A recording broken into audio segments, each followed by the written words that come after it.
Pertandingan tadi malam mempertemukan Leeds United melawan Arsenal. Arsenal tampil menggila saat bertandang ke markas Leeds United. Sejak peluit awal dibunyikan, pasukan Mikel Arteta langsung mengambil alih permainan dengan penguasaan bola dominan dan tempo tinggi. Meski ditekan, Leeds tak tinggal diam. Mereka sempat memberi ancaman lewat sepakan jarak jauh Eden Ampadu yang melambung tipis di atas mistar gawang. Namun, dominasi Arsenal tetap tak terbendung. Peluang pertama datang di menit ke-15. Victor Gyökeres menunjukkan kekuatannya dalam menahan bola sebelum mengalirkannya ke Kai Havertz, yang kemudian diteruskan kepada Martin Zubimendi.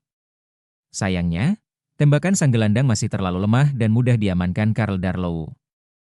Kebuntuan akhirnya pecah di menit ke-27. Berawal dari sepak pojok Noni Madueke, Zubimendi sukses menyambut bola dengan sundulan tajam dari jarak dekat. Arsenal unggul 1-0 dan semakin percaya diri. Arsenal kembali menggandakan keunggulan dengan cara yang tak terduga. Tekanan Calvert-Lewin membuat Karl Darlow salah mengantisipasi bola dari sepak pojok Madueke. Alih-alih menepis, bola justru masuk ke gawangnya sendiri. Skor berubah menjadi 2-0 hingga turun minum. Memasuki babak kedua, Leeds tampil lebih berani. Di menit ke-50, Pascal Struijk hampir memperkecil ketertinggalan lewat sundulan, namun David Raya tampil sigap dengan penyelamatan gemilang. Arsenal tak mengendurkan serangan. Gyökeres hampir mencetak gol di menit ke-51, tetapi Joe Rodon melakukan tackle penyelamat di detik terakhir. 1 menit kemudian, Jurrien Timber juga nyaris mencatatkan namanya di papan skor lewat sundulan yang masih melambung. Tekanan Arsenal akhirnya berbuah manis di menit ke-69. Melalui serangan cepat yang rapi, Gabriel Martinelli mengirim umpan matang ke depan gawang. Victor Gyökeres tanpa ragu menyambar bola dan menjadikannya gol ketiga untuk The Gunners. Skor 3-0, Leeds semakin terpuruk. Pesta Arsenal ditutup di menit ke-86. Martin Odegaard mengirim umpan terukur kepada Gabriel Jesus, yang dengan tenang melepaskan tembakan terarah ke sudut gawang. Arsenal memastikan kemenangan telak 4-0. Dengan hasil ini, Arsenal semakin nyaman di puncak klasemen Liga Inggris. Selanjutnya pertandingan Chelsea melawan West Ham. Duel antara Chelsea dan West Ham berlangsung panas sejak menit pertama. Tim tamu langsung tampil agresif dengan tempo cepat dan serangan dari kedua sisi lapangan. Bowen dan Summerville menjadi ancaman utama, membuat lini belakang The Blues kewalahan. Tekanan West Ham langsung membuahkan hasil. Sebuah umpan silang gagal diantisipasi dengan sempurna oleh Robert Sanchez. Kepercayaan diri West Ham semakin meningkat. Mereka terus menekan dan menguasai ritme permainan. Hasilnya, gol kedua tercipta di menit ke-36. Berawal dari serangan rapi dari sisi kanan yang dimotori Wan-Bissaka. Summerville sukses menuntaskan peluang dengan penyelesaian dingin. Sepanjang babak pertama, Chelsea tampil di bawah tekanan dan kesulitan mengembangkan permainan. Satu-satunya peluang berbahaya hanya datang dari tendangan bebas Cole Palmer yang mengarah tepat ke gawang. Memasuki babak kedua, pelatih Liam Rowe Senior langsung melakukan perubahan besar. 3 pemain sekaligus dimasukkan, Joao Pedro, Marc Cucurella, dan Wesley Fofana, untuk menghidupkan kembali permainan tim. Pergantian tersebut terbukti efektif. Chelsea mulai bermain lebih agresif dan berani menekan sejak awal babak kedua. Meski West Ham sempat mengancam lewat Bowen dan Matheus Fernandes, dominasi perlahan beralih ke tangan tuan rumah. Gol balasan akhirnya lahir di menit ke-57.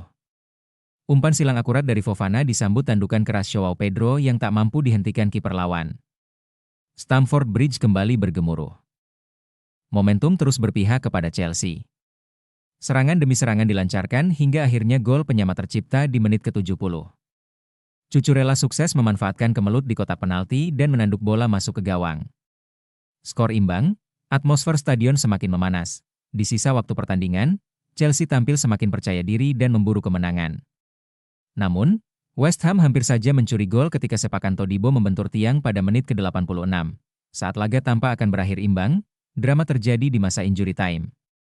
Joao Pedro kembali menjadi aktor penting lewat umpannya yang diselesaikan sempurna oleh Enzo Fernandes. Chelsea berbalik unggul 3-2, emosi memuncak di menit-menit akhir. Insiden panas membuat Jean-Claire Todibo diganjar kartu merah, menutup laga dengan tensi tinggi. Peluit panjang akhirnya dibunyikan. Chelsea memastikan comeback luar biasa dan mengamankan 3 poin krusial. Pertandingan antara Liverpool dan Newcastle United langsung berjalan dengan tempo tinggi sejak menit pertama. Tim tamu tampil berani dengan pressing agresif, memaksa Liverpool bermain cepat sejak awal. Newcastle bahkan sempat mengancam lewat situasi bola mati, namun belum ada gol yang tercipta. Seiring berjalannya waktu, Newcastle mulai menemukan ritme permainan mereka. Tekanan demi tekanan akhirnya membuahkan hasil di menit ke-36. Melalui serangan balik cepat, Anthony Gordon berhasil memanfaatkan ruang di kotak penalti dan melepaskan tembakan rendah yang melewati selak kaki Kerkez sebelum menaklukkan Alisson. Newcastle pun unggul lebih dulu. Namun, keunggulan tersebut justru membangkitkan semangat Liverpool. The Reds langsung meningkatkan intensitas serangan dan mengambil alih jalannya pertandingan. Hanya berselang 5 menit, kombinasi cepat Florian Wirtz dan Hugo Ekitike berhasil membongkar pertahanan lawan. Ekitike menyelesaikannya dengan sentuhan jarak dekat untuk menyamakan kedudukan. Gol penyeimbang itu membuat Liverpool semakin percaya diri. Dukungan penuh Anfield mendorong tuan rumah untuk terus menekan. Newcastle mulai kewalahan menghadapi pergerakan cepat lini serang The Reds. Menjelang akhir babak pertama, Liverpool akhirnya berhasil membalikkan keadaan. Berawal dari umpan panjang Kerkez dari lini belakang, Ekitike melakukan sprint eksplosif ke area pertahanan lawan. Dengan ketenangan tinggi, ia kembali mencocor bola ke gawang Nick Pope dan mencetak gol keduanya malam itu. Babak pertama pun ditutup dengan keunggulan 2-1 untuk Liverpool. Memasuki babak kedua, Liverpool tampil semakin dominan. Mereka mengontrol penguasaan bola, mengatur tempo permainan, dan terus menekan pertahanan Newcastle. Sementara itu, tim tamu berusaha bangkit, namun rapatnya lini belakang tuan rumah membuat peluang sulit tercipta. Tekanan berkelanjutan akhirnya kembali membuahkan hasil di menit ke-67. Lewat kerja sama apik dengan Mohamed Salah, Florian Wirtz menerima bola di tepi kotak penalti dan melepaskan tembakan kaki kanan yang mengarah tajam ke sudut gawang. Gol ketiga Liverpool pun tercipta. Unggul 3-1 membuat Liverpool bermain semakin tenang dan matang. Mereka lebih sabar dalam membangun serangan, sekaligus disiplin saat bertahan. Drama terakhir terjadi di masa injury time. Newcastle gagal mengantisipasi situasi sepak pojok dengan sempurna. Nick Pope melakukan kesalahan dalam mengamankan bola, yang langsung dimanfaatkan oleh Ibrahima Konate. Tanpa ragu, sang bek melepaskan tembakan kaki kanan untuk mencetak gol keempat Liverpool. Gol tersebut memastikan kemenangan telak 4-1 bagi The Reds. Hasil ini menegaskan dominasi Liverpool yang tampil efektif, solid, dan klinis sepanjang pertandingan. Selanjutnya kita masuk ke pertandingan Liga Spanyol yaitu pertandingan Elche melawan Barcelona. Barcelona langsung tampil agresif sejak peluit awal dibunyikan. Tim tamu mengambil inisiatif serangan dan menunjukkan dominasi sejak menit-menit pertama. Hasilnya, gol cepat tercipta pada menit ke-6. Berawal dari umpan terobosan brilian Dani Olmo yang membelah pertahanan Elche, Lamine Yamal dengan tenang menuntaskan peluang dan membawa Barcelona unggul lebih dulu. Gol tersebut membuat permainan semakin terbuka. Elche tak tinggal diam dan mulai meningkatkan intensitas serangan. Tekanan mereka akhirnya membuahkan hasil di menit ke-29, ketika Alvaro Rodriguez berhasil memanfaatkan celah di lini belakang Barcelona untuk menyamakan kedudukan. Skor imbang membuat tempo pertandingan semakin meningkat, dengan kedua tim saling menyerang hingga akhir babak pertama. Menjelang turun minum, Barcelona kembali menunjukkan kualitasnya. Melalui skema serangan rapi, Frenkie de Jong berhasil menjaga penguasaan bola di area lawan sebelum mengirimkan assist terukur kepada Ferran Torres. Tanpa ragu, Torres melepaskan tembakan akurat yang kembali membawa Blaugrana unggul 2-1 pada menit ke-40. Memasuki babak kedua, Barcelona melakukan sejumlah penyesuaian taktis untuk menjaga stabilitas permainan. Salah satu perubahan penting adalah masuknya Marcus Rashford, yang langsung memberi warna baru di lini depan lewat kecepatan dan pergerakan tanpa bolanya. Kehadiran Rashford membuat serangan Barcelona semakin variatif. Elche mulai kesulitan mengantisipasi pergerakan pemain-pemain depan Blaugrana. Tekanan berkelanjutan akhirnya berbuah gol ketiga pada menit ke-72. Rashford memanfaatkan celah di pertahanan lawan dan menyelesaikannya dengan tembakan jarak dekat yang tak mampu dihentikan kiper. Marcus Rashford pun membuktikan kualitasnya sebagai pembeda. Masuk dari bangku cadangan, ia langsung memberi dampak besar lewat agresivitas dan efektivitasnya di lini depan. Golnya memastikan kemenangan Barcelona dalam laga ini. Peluit panjang akhirnya dibunyikan. Barcelona menutup pertandingan dengan kemenangan meyakinkan atas Elche. Selanjutnya kita masuk ke pertandingan Liga Italia yaitu pertandingan Napoli melawan Fiorentina. Napoli berhasil mengamankan kemenangan penting saat menjamu Fiorentina dalam laga yang berlangsung penuh tensi. Sejak menit awal, kedua tim tampil dengan motivasi tinggi, mengingat sama-sama datang dengan catatan hasil kurang memuaskan di pertandingan sebelumnya. Namun, Napoli tampil lebih efektif dalam memanfaatkan setiap peluang yang mereka miliki. Keunggulan tuan rumah tercipta lebih dulu pada menit ke-11. Berawal dari umpan panjang Alex Meret dari area pertahanan, Antonio Vergara berhasil lolos dari kawalan bek Fiorentina. Dengan tenang, Ia menuntaskan peluang tersebut menjadi gol pembuka sekaligus gol perdananya di Serie A. Gol ini langsung memberi suntikan semangat besar bagi Napoli. Setelah unggul, Napoli semakin percaya diri. Tekanan terus dilancarkan melalui kerja sama Rasmus Højlund dan Scott McTominay di lini depan. Kombinasi keduanya beberapa kali merepotkan pertahanan Fiorentina. Meski begitu, tim tamu juga sempat memberikan perlawanan lewat peluang Roberto Piccoli dan Albert Gudmundsson. Namun, Alex Meret tampil sigap dan berhasil menjaga keunggulan Napoli hingga turun minum. Memasuki babak kedua, Napoli tidak mengendurkan tempo permainan. Hasilnya, gol kedua berhasil tercipta pada menit ke-49. Miguel Gutierrez melakukan penetrasi dari sisi kanan sebelum melepaskan tembakan kaki kiri ke sudut bawah gawang David De Gea. Seperti Vergara, gol ini juga menjadi gol pertamanya di Serie A dan semakin memperbesar keunggulan tuan rumah. Tertinggal 2 gol, Fiorentina langsung merespons dengan meningkatkan intensitas serangan. 8 menit berselang, Manor Solomon berhasil memperkecil ketertinggalan setelah memanfaatkan bola rebound hasil tepisan Meret. Skor berubah menjadi 2-1, dan pertandingan pun kembali berjalan terbuka. Di tengah upaya mempertahankan keunggulan, Napoli harus menerima kabar buruk. Kapten tim Giovanni Di Lorenzo mengalami cedera lutut saat mengantisipasi bola mati. Ia terpaksa ditarik keluar menggunakan tandu dan digantikan oleh Matias Oliveira. Memanfaatkan situasi tersebut, Fiorentina semakin berani menyerang di sisa pertandingan. Mereka menciptakan sejumlah peluang emas melalui Maiskin dan Rolando Mandragora. Namun, penyelesaian akhir yang kurang maksimal membuat peluang tersebut gagal berbuah gol. Di sisi lain, Napoli juga beberapa kali hampir menambah keunggulan lewat Rasmus Højlund dan Scott McTominay. Sayangnya, David De Gea tampil solid di bawah mistar gawang Fiorentina dan menggagalkan peluang-peluang tersebut. Hingga peluit panjang dibunyikan, skor 2-1 tetap bertahan untuk kemenangan Napoli. Selanjutnya kita masuk ke pertandingan Liga Jerman yaitu pertandingan Bayern Munchen melawan Hamburg. Hasil imbang 2-2 saat menghadapi Hamburg membuat Bayern Munchen kembali kehilangan poin penting di Bundesliga. Laga ini bukan hanya diwarnai persaingan ketat di lapangan, tetapi juga penuh kontroversi yang memicu emosi para pemain Bayern. Ketegangan sudah terasa sejak babak pertama. Hamburg mendapat hadiah penalti setelah Nicolai Remberg lebih cepat menyambar bola pantul dibanding Joshua Kimmich, sebelum akhirnya terjatuh di dalam kotak penalti. Keputusan wasit langsung memicu protes keras dari para pemain Bayern.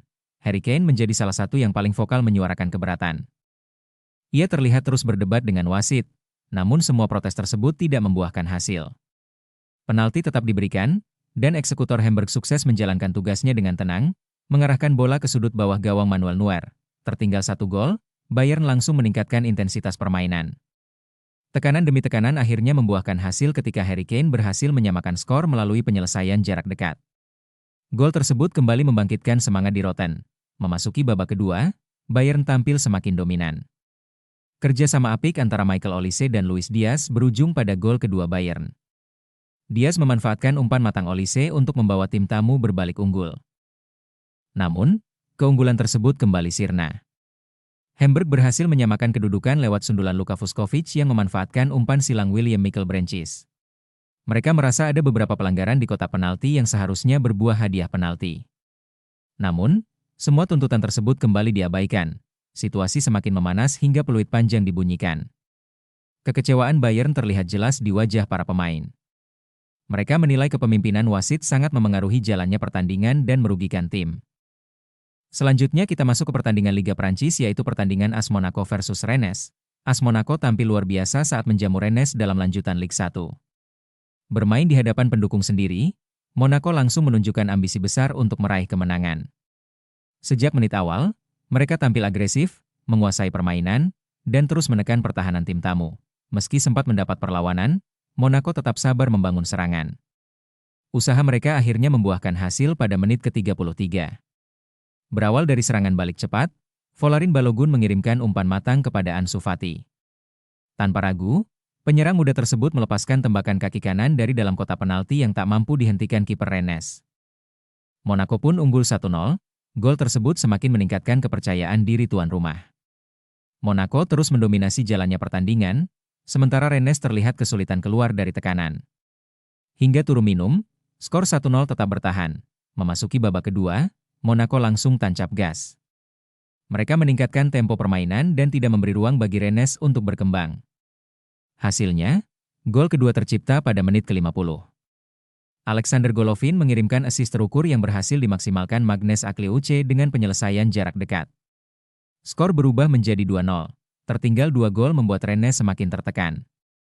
Pertahanan mereka mulai kehilangan fokus, dan Monaco terus memanfaatkan situasi tersebut. Pada menit ke-59, Mamadou Koulibaly menambah penderitaan tim tamu. Menerima umpan silang dari Mika Bieret, Koulibaly melepaskan tembakan kaki kiri dari sisi kanan kotak penalti yang kembali menjebol gawang Rennes. Unggul 3 gol tidak membuat Monaco mengendurkan serangan. Mereka tetap bermain disiplin, cepat dalam transisi, dan efektif dalam memanfaatkan peluang. Rennes mencoba bangkit, namun setiap upaya mereka selalu kandas di lini pertahanan Monaco yang tampil solid. Pesta gol Monaco akhirnya ditutup pada menit ke-81. Mika Bieret kembali menjadi kreator dengan mengirimkan umpan silang akurat ke tengah kotak penalti. Stanis Idumbo yang berdiri bebas langsung menyambut bola dengan sepakan kaki kanan, memastikan gol keempat bagi tuan rumah. Di sisa waktu pertandingan, Monaco tetap mengontrol jalannya laga dengan penguasaan bola yang rapi dan permainan kolektif yang matang.